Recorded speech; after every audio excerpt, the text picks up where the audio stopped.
until 4:30. There will be a tub of cold drinks out there, so help yourself to drinks while you work.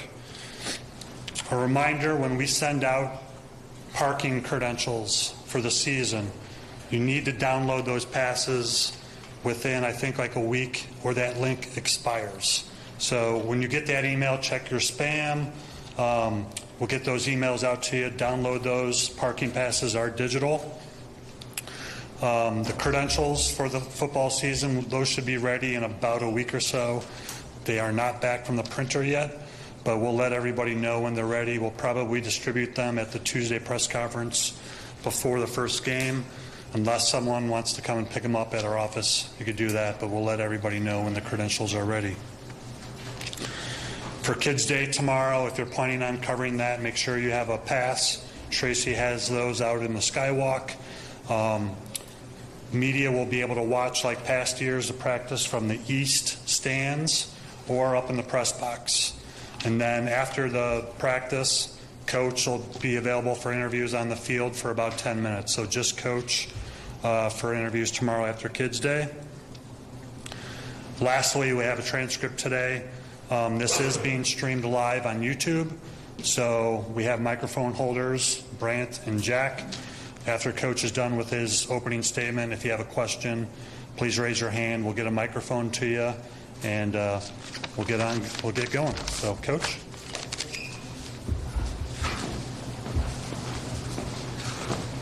Appreciate it, Matt, and thank you, and welcome to everybody. Good afternoon.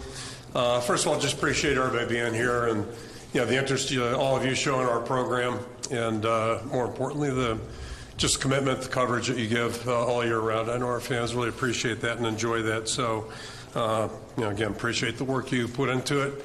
I've been told we have 22 days till game week, so I guess that makes sense. And 138th year of Hawkeye football in Kinnick Stadium, so pretty significant. Obviously, not every year in this stadium, but great thing about new seasons, it's a new opportunity, it's a new year.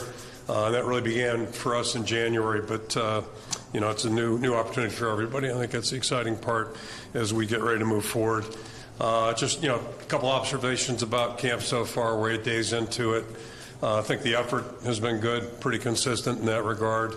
Like anybody probably at this point, we're not where we need to be technique-wise, execution-wise, but like the effort. And as I've been saying, pretty much on a steady basis. The leadership base on this team has been really impressive, and part of that, you get 8 guys back in January that maybe we weren't counting on. So certainly that's part of it. But the older guys are really, I think, doing a good job of setting the pace. Showing younger guys how to work, and we got a couple tiers with the football team. So that's just part of it. And this is, to me, just really where teams kind of get shaped and get molded. It's a great time, great opportunity. Basically, the players get up in the morning and they're either heading to a meeting, they're heading to a lift, or heading to practice, and then they eat in between and find opportunity to sleep too. So it's pretty simple, not a lot of distraction, and if a guy will play it right and take their day to day in a good way, they've really got an opportunity to grow and get better. And certainly that's important for our football team if we're going to be where we want to be when we get going here. So things haven't changed much since last time we talked in terms of the makeup of our team defensively. We're about as veteran as I can remember, and part of that, 6 guys coming back in January, coaching staff's in place, and we're pretty set there. Not a lot of change in that regard. And so far, again, the guys are off to a good start. I think guys know what to do, and it's just a matter of doing a little bit better, a little crisper, but moving forward there offensively, very different. In a lot of ways, new system, new coordinator, and a couple new position changes with Tim and John Budmeyer joining, taking the receivers. So, a little bit of change there. But we are a little bit more veteran than we've been, and that's, I think, encouraging and certainly going to help us, probably as veteran up front as we've been in a couple of years. So I think that'll help a lot too. But, all in all, just so far so good. The guys have really worked hard. I think we're gaining ground now, and we'll need every rep between now and the first game just to have a chance to be ready. But I think the guys are doing a good job there. And then special teams, it's a little bit of a mix, again, with, Drew Stevens back, Luke Elkin, and then, Uyghur's back there returning punts. Caleb Johnson returning kicks. But the punter part, that's a new new moving piece. Reese is doing a good job thus far, and certainly LeVar's done a nice job with that group. So, we're up and running right now. Still a lot of work to do. And then just a couple things about the coaching staff. Phil Parker, I don't think will be out there today. He did make an appearance this morning. I'm sorry to report that he had a shoulder repair done yesterday. He got run into a couple weeks ago, it feels like a couple of weeks ago, about a week ago, maybe less than a week. And, long story short, I think he might have had some pre-existing damage in there, but they had to address that. So he had surgery yesterday, did show up today for practice. I'm not sure if he was on the planet or not, but he was there and watching. And he's going to be a little bit more ornery than normal probably for the next couple of weeks, but I don't think he'll be here this afternoon. We'll see you tomorrow. And the biggest thing right now is we've got to keep him out of harm's way, try to keep him out of the way so he's not doing too much. Seth Wallace, talked about his change in the out of season, and right now he'll oversee the defense, but things run pretty smoothly with or without Phil, and it'd be good to get him back here full time. And then the other announcement, just to make, Tyler Barnes has a new title. It's football chief of staff and general manager, which is kind of the vernacular, I guess, across the country now. But basically what it is, it's just a reflection of his changing job, the changing role, and I think probably a bigger picture, it's just the changing of college football, the way things have changed. And, we still play with 11 guys. I think it still takes the same amount of guys to coach, although when we did add the extra coach a couple of years ago, that was a smart move. But, coaching's still coaching. But what has changed is the world of, recruiting. And that was even a challenge 25 years ago. Pat Flaherty was our recruiting coordinator, and first year, he had a hard time getting out of the office with all the paperwork that has to be done, all the bureaucracy when it comes to recruiting. So it was pretty obvious at that point we're going to have to change our approach. We've done that, and that's kind of evolved. I never dreamt we'd have a social media department, but we do, and you have to, so I get that. It's the same thing, going back to Tyler. Tyler basically is really helpful in overseeing our entire personnel group. Used to just be recruiting. Now you got NIL, you got portal.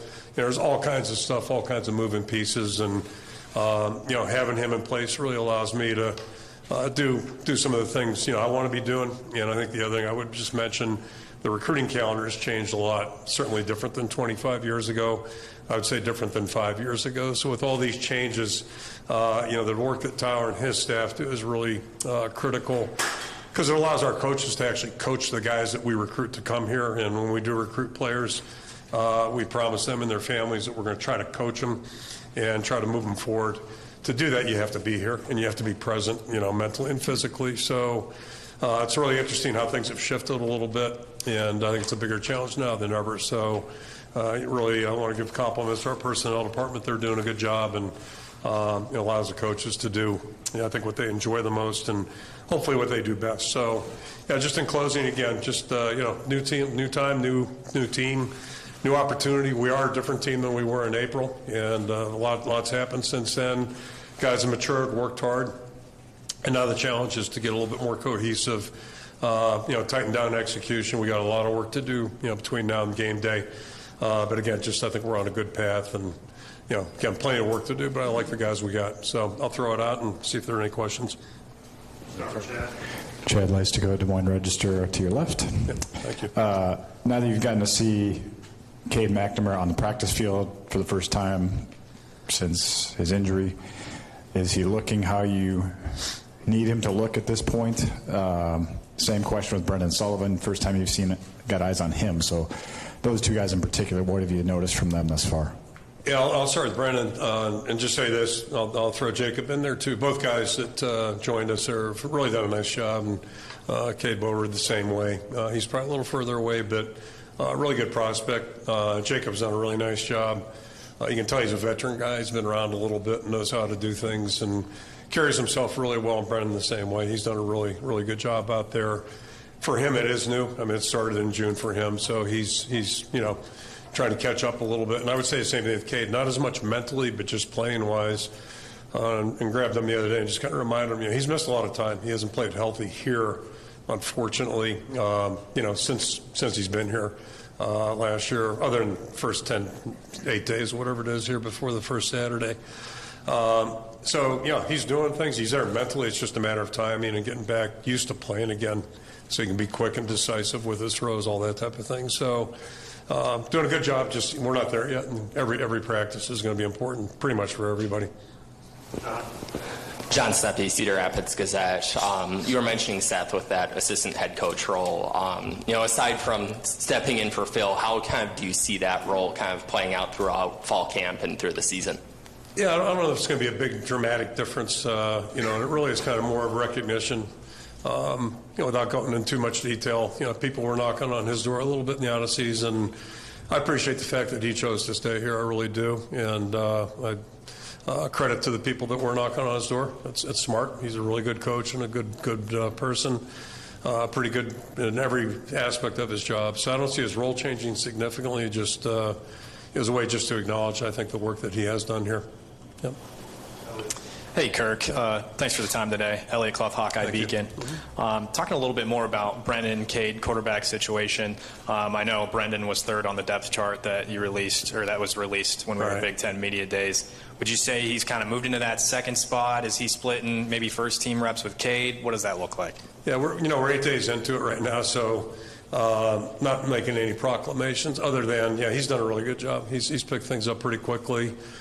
Good prospect, and one advantage he has over Marco is he's played. He's been out there, I think 6 starts, if I know correctly, and played the week before us against Maryland and looked really good in that game. So I think he's a little further ahead from that regard. He has that experience, a little bit more confidence and decisiveness in what he does.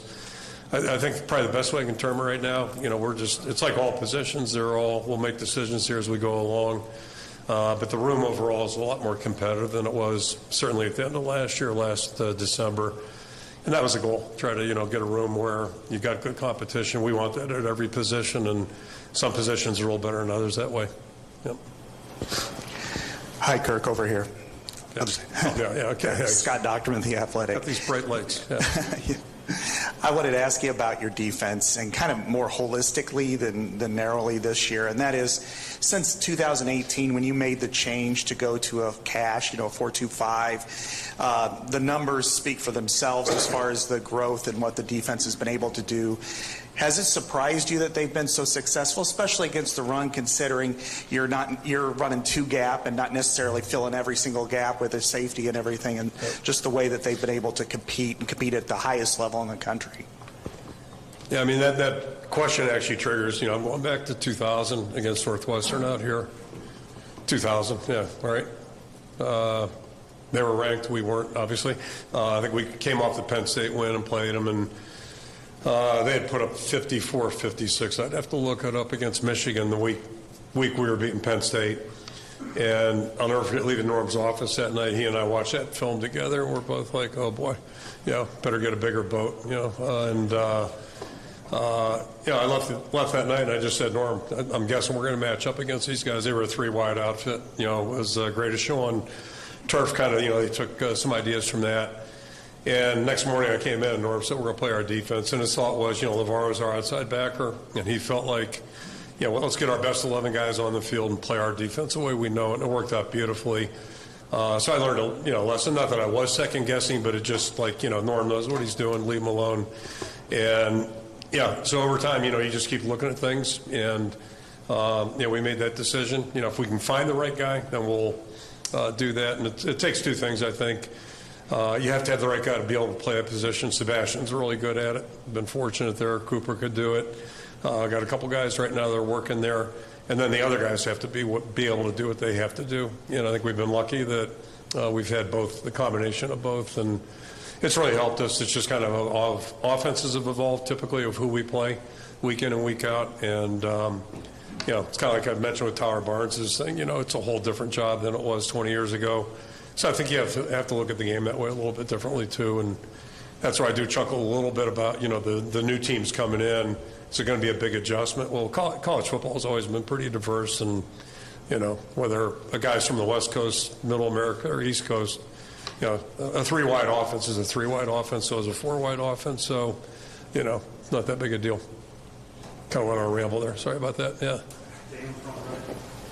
Coach Ferentz, first off, good afternoon. Thank you. Dan Stacy, Sportscast Media. Last year, late in the regular season, you used, it was in the Nebraska game, you used a backup field goal kicker, and it worked really well. You won the game on a last-second kick. Who is your backup field goal kicker this year, if you decide to use one for whatever reason, for Drew Stevens, if you need a backup field goal kicker? Thank you. Yeah, right now it's Trip Woody, and we're hoping we don't have to do that. You never want to do that, but that day I just didn't have a good vibe. Drew was struggling a little bit, and keep in mind he was a second-year guy, and I think all players, the more they've done things, the more comfortable and confident they get.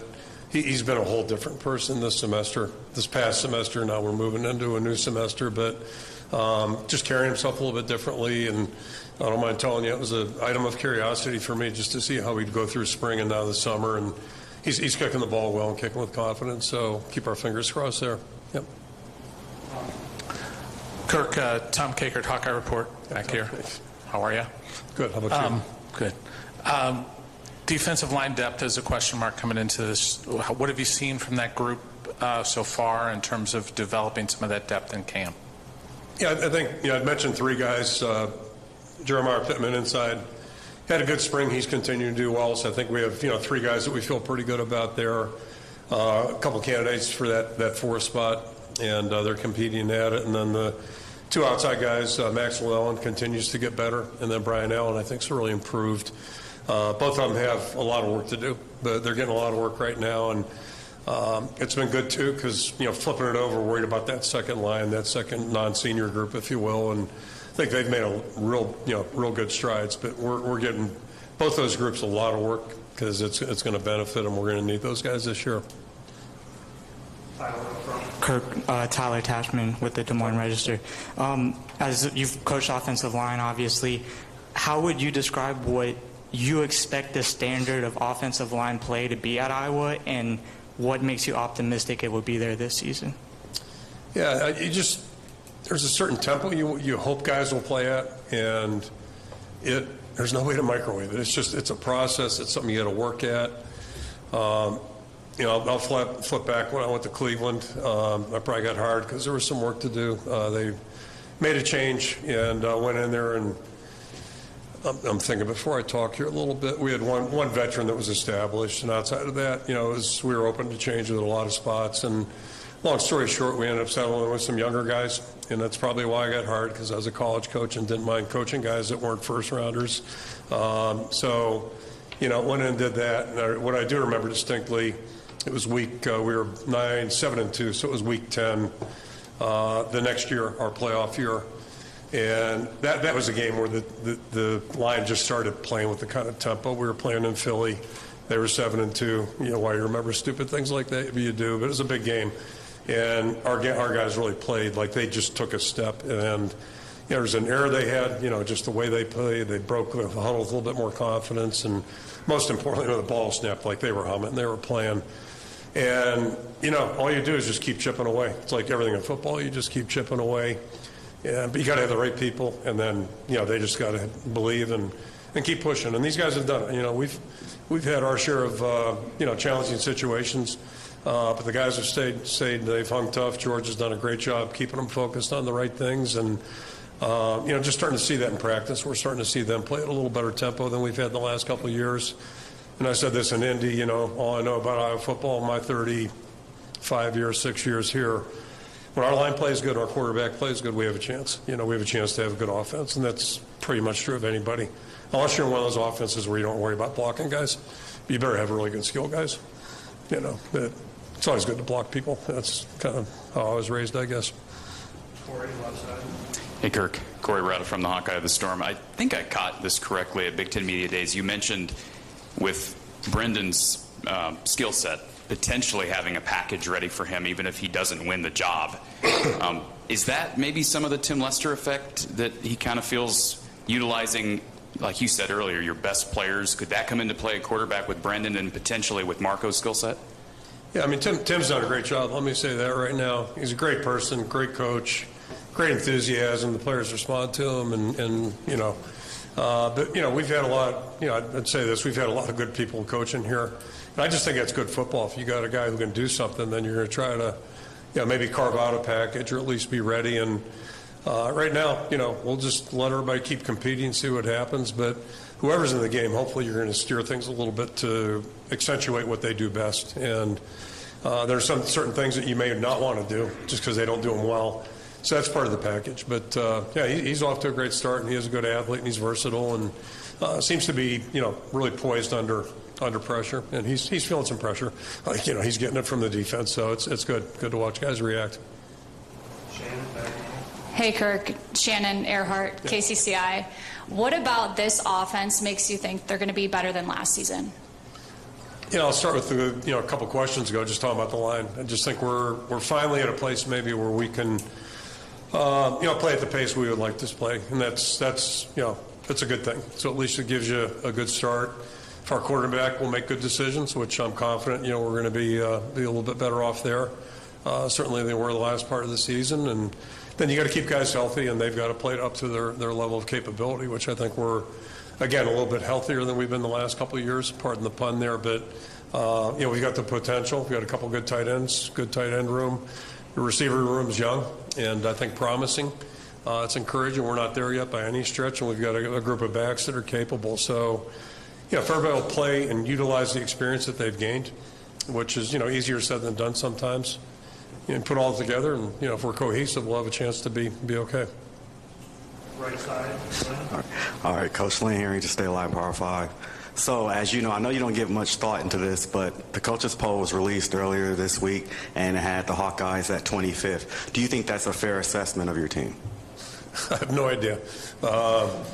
I'm pretty sure Ohio State's really good. Pretty sure Georgia is, without, I haven't seen a Georgia film in I don't know how many years. But, outside of that, that's what's great about college football. Nobody really knows. And, I just know this. I like the way our team's working.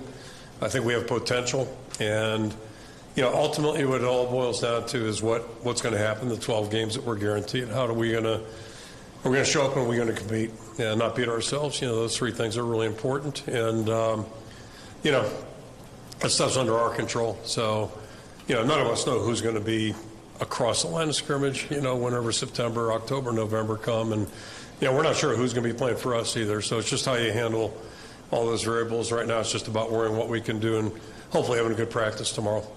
Yep. Front row left. Thanks, Coach Ferentz. Noah Caruso, KDSN Radio. You talk about bringing that veteran experience back to this roster, and coming off a successful year, you've been able to establish one of the most consistent programs, not just in the Big Ten, but in all of college football. And with that expanded playoff coming around, now it opens up a unique opportunity. Does that change the approach and the goals for this season, and in an expanded Big Ten that's just as competitive as ever? Yeah, I guess the goals change a little bit because now, playoffs are a little bit more doable, if you will. But the goal is always just to, probably play as good as we can the first time we're out there, and then, right on down the line for all 12 of them. I will say this about the playoffs. I am excited about that. Excited is a strong word, but I'm happy about it. I thought it was not necessarily healthy for college football to go to 4. Now we all, and last year's a good example, we all argued who's 4, who's 5. Used to be we were arguing about 2 and 3. But at least then, it didn't. I guess my problem with what we've been doing is whenever that stupid show comes on in October, the playoff show, if you're not in that top 10 discussion, then you're irrelevant. And I just think we missed the boat in college football, me personally. And so at least now, I assume when that show comes on, they'll talk about 20 teams instead of 10 teams. And that's good. That's healthy. And I think the more teams they talk about, the better, because there's so many good stories across the country. And so that's my problem with the 4 thing, And I guess we're going to go to, 14 or 16 next. So if we're going to open up, might as well open it up. And I'll give Tim Polisek a call. And, he can tell me about how you practice during finals week and all that stuff. I'll get some tips from him and play 18 straight games. But, hey, if we get the chance to play him, nobody's going to complain. I'll promise you. Kirk, Elliott Clough, Hawkeye Beacon. I know you've only been practicing 8 days, right? But pretty large freshman class came in, 21, was it? Something like that for this 2024 class. Any of them stood out so far? Yeah, they're doing a good job. It's they're playing catch up, and that brings up another little side discussion. But they're kind of playing catch up right now, and Yeah, just trying to learn, and we're giving them opportunity. We carve that into our practice schedule where we let the guys that maybe aren't working the ones, twos, and rotating through there, try to give them work every day, just to if they make a mistake, but just go. Let's see what you can do. So it's been helpful, and I think we see some things. It wouldn't shock me if the end of camp here I might have something to tell you about that. But right now, you can judge them for yourself tomorrow. That's one that's funny that came up. You just talk about the side effects of some of the things. This road we're going to be going down with 105 roster, proposed 105 roster. We have made a living on guys that were 3-sport, 4-sport athletes. Saw Pat Anger back there. Where's Pat at? Outstanding soccer player, am I right? Only in Iowa can a guy play soccer and football, right? And it's Mike Follett was the same way. But where I grew up, it was if you played soccer, you didn't play football. It was a fall sport. So anyway, but my point is, we've had guys who are heavyweight wrestler champions, basketball state champs, track champs. And in the new world we're entering, we're going to be negligent at our jobs if we're not trying to, not force, but really encourage guys to come out at midterm their senior year. So, when we think about all this global stuff with college football, we forget about the trickle-down effect. And to me, that ought to be part of the high school experience. I'm really torn on that. But I know this, if we don't win, then we're in trouble. So it's forget about the high school stuff, buddy. The stuff 5 years ago we said was important, not so much now. It's just, it's one more complexity, one more little unintended consequence of this new world we're entering right now. It's kind of disappointing. We got 4 more in queue, and then we'll wrap up. We'll start with Adam Jacoby, Hawkeye Beacon. Thanks a lot for your time, Kirk. You've got a pretty loaded backfield depth chart, and last season you guys sort of rode the hot hand whenever you had it. As you've seen practice go on this year, has anybody really started to stand out in that backfield, or is it just going to be a who's running the best week by week? Yeah, I think they're all doing a good job right now. How far into this are we right now? Half hour, something like that? Nobody's asked about injuries. I'll bring it up. I'll volunteer it. How's that? So we got 4 or 5 guys that have been out with soft tissue injuries and stuff like that. And unfortunately, Sean's one of them. So you triggered a thought there. So we know who he is. And get total confidence in him. But he hasn't been able to go. Hopefully, we'll get him moving here pretty quickly. But he's working through some stuff. Nothing long term. A couple of receivers out of that, but to that point, so the room got reduced by 1, and then TJ's been working receiver, and he can do both. So as we go along, we'll figure this stuff out. But it's a good group of guys. They're a really good group, and they're all doing well, and we'll just see how things play out. Yep. Chad, can't believe you guys haven't asked about injuries. Oops. I beat you to it.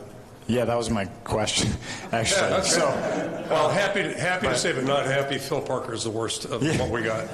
So I guess I'll just follow up. I'll follow up a little more detail here. First of all, Entringer, is he out this year? What's his prognosis? No. And then if he's back. Yeah, it's one thing about medicine, and I've sat in meetings for 26 years. I'm certainly not a doctor. You can look it up. I don't have a master's, so. But you learn a lot in medicine, just sitting there and listening to smart people talk. And one thing I'm pretty sure of, everybody's different in terms of their healing capacities and pace, all that stuff. He's broken every record. So he's practicing. We're not letting him tackle anybody or anything like that, but he's practicing and did tweak his ankle this morning. So I don't know if he'll practice tomorrow or not, but doing a really good job. We're going to try to be really smart because it takes what I also know or have learned. When guys get cleared, it takes a while for them to get their confidence back. He's really kind of run around like there's no problem, but try to protect him from himself a little bit. So my question was just, it seems like the past couple August, maybe I'm misremembering, you've been pretty injured this time of year, like the last couple of years. Is this a healthier camp, I guess, than you've had in a while? Yeah, so far. And it's the soft tissue stuff that takes time is frustrating. But you can't change it. And I told somebody the other day, I said, I woke up at 3 in the morning. It's about 5 days ago. Just turned 69. I'm waking up at 3 in the morning thinking about hamstrings. There's something wrong with that picture.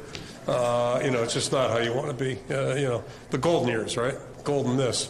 So, it's just, anyway. But it's part of football, unfortunately. Hi, Kirk. Scott Docterman again over here. I wanted to ask you about the new opening up of analysts being able to take on-field roles and kind of mixing and matching, whether it comes to recruiting. How much conversation have you had with that? Are your analysts now working with some of your position players, and what do you see for the short-term and long-term for that, for the Iowa Hawkeyes? Yeah, I think it's probably a good move, and there's a guy who has been visiting here the last 4 years, let me rephrase that, 2 camps, 2 springs. A veteran guy that if I had taken a job in San Diego, I looked at a job in San Diego in 1996, he was on the staff with Bobby Ross. So anyway, we've known each other for quite some time. He's come up, and my point is I invited him to camp this year. He got hired at a university in the ACC as an analyst to come in and actually coach hands-on. I think we've got a good coaching staff.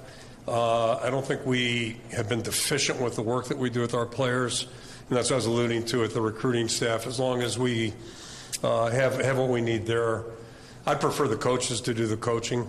And I don't mean that disrespectfully, but the guys that are here every day and the analysts that we do have, they're helping out, but they're not the primary coach. And I'm kind of a believer in, there's responsibility, there's accountability, and if you coach a position, you coach them. And one thing on coaching, I was a line coach by trade, and I got asked by someone I worked for at one point, would I be comfortable in having a guard tackle, or his guard center coach tight end tackles? And I told the coach, I said, you're the head coach, you make the decisions. I said, my preference is I'd rather have those 5 guys. I just think it's really important that players hear a single voice, and they get consistent coaching. And then in turn, as a head coach, I like to be able to go right to the source. Hey, what are we doing here? What are we teaching? What's the communication? All those kinds of things. To me, the more people get involved, the more of this stuff you got going on, or I thought I heard, and all that stuff. And I mean, it ain't that hard. There's still 11 guys out there, and it's still the same game. What is hard is doing it. Being a good tackler, good blocker, that's hard. But I think we can coach it. So, and maybe I'm missing the opportunity here. We'll see.